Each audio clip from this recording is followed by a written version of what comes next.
Ya, saya akan bacakan surat penggembalaan dari Pak Pidarto selaku Ketua Sinode GPI Jalan Suci.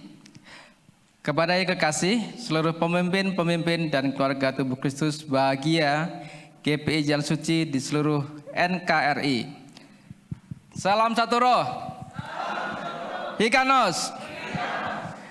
Jalan Suci resminya tahun 1969 tercatat diakui di Departemen Agama CQ Dirjen Bimas Kristen Jakarta dengan visi misi yang jelas, yaitu mengabarkan kabar kesukaan dari hal Tuhan Yesus Kristus serta pembangunan tubuh Kristus. Melalui perkembangan yang luar biasa, Roh Kudus membawa kepada perubahan-perubahan yang baru tanpa meninggalkan prinsip-prinsip Roh Kudus yang Roh Kudus berikan. Inovasi dengan aliran kuasa Rohnya yang luar biasa pada tanggal 18 April 2002, Jalan Suci telah menjelma menjadi sebuah lembaga gereja yang diakui oleh pemerintah, dalam hal ini melalui Kementerian Agama, Dirjen Bimas Kristen Jakarta dengan SK nomor DJ Romawi 3 _HK_HK-005-92-3781-2002. Kita semua telah merasakan satu perjuangan yang keras, berat, tanpa mengenal lelah, apalagi mengeluh. 21 tahun kita sudah lalui, masih banyak hal-hal yang harus kita benahi demi tercapainya tubuh Kristus selesai dibangun, yaitu Tuhan Yesus sebagai kepala dapat meletakkan kepalanya dalam tubuhnya.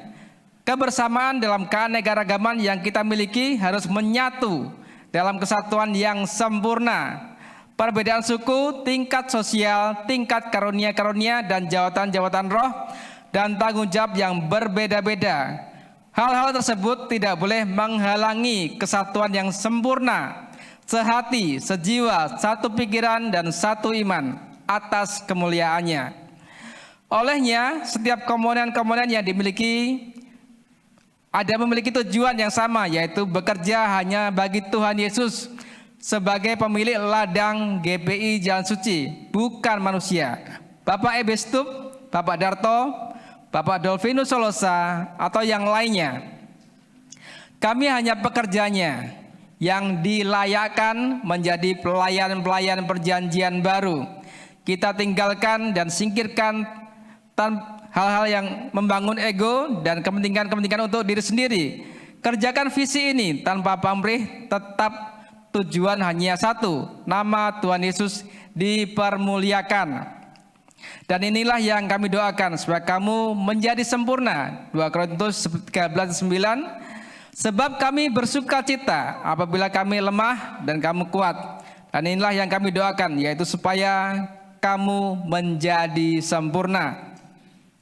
Secara manusia sulit untuk dapat mencapai tujuan tersebut, tetapi Roh Kudus sudah memberi petunjuknya dalam pertemuan Persinas tanggal 25-26 Agustus 2022 di Lawang. Hikanos, itulah petunjuk yang merupakan tema yang kita terima dan laksanakan tanpa batas waktu tertentu. Mulai tahun 2022 sampai seterusnya, kita akan terus mengumandangkan dan lakukan hikanos sebagai tema utama.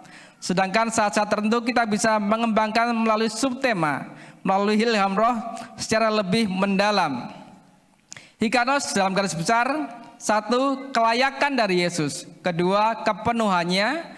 3. Pelayanan yang hidup. 4. Mandat atau surat Kristus. 5. Pelayan-pelayanan perjanjian baru. 2 Korintus 5 ayat 6, dengan diri kami sendiri kami tidak sanggup untuk memperhitungkan sesuatu seolah-olah pekerjaan kami sendiri. Tidak, kesanggupan kami adalah pekerjaan Allah. Ialah yang membuat kami juga sanggup menjadi pelayan-pelayan dari suatu perjanjian yang baru, yang tidak terdiri dari hukum yang tertulis tetapi dari roh. Sebab hukum yang tertulis mematikan, tetapi roh menghidupkan. Kita kembalikan marwah Jalan Suci dalam setiap lintas generasi sebagai warisan surgawi yang Tuhan Yesus berikan kepada kita semua. Dalam ultah GPI Jalan Suci yang ke-21 tahun, ini kita jadikan sebagai titik balik untuk mentransformasikan kepada semua lapisan warga tubuh Kristus bahagia GPI Jalan Suci di Indonesia. Jangan alergi jika harus ada reformasi dan pemulihan demi tujuan Tuhan Yesus melalui rohnya. Hikanos. Pada akhirnya 2 Korintus 13 ayat 5, ujilah dirimu sendiri, apakah kamu tetap tegak di dalam iman. Selidikilah dirimu, apakah kamu tidak yakin akan dirimu bahwa Kristus Yesus ada di dalam diri kamu? Sebab jika demikian kamu tidak tahan uji. Kami semua pengurus Sinode GPI Jalan Suci mengucapkan selamat ulang tahun GPI Jalan Suci seluruh Indonesia. Tuhan Yesus memberkati. Hikanos.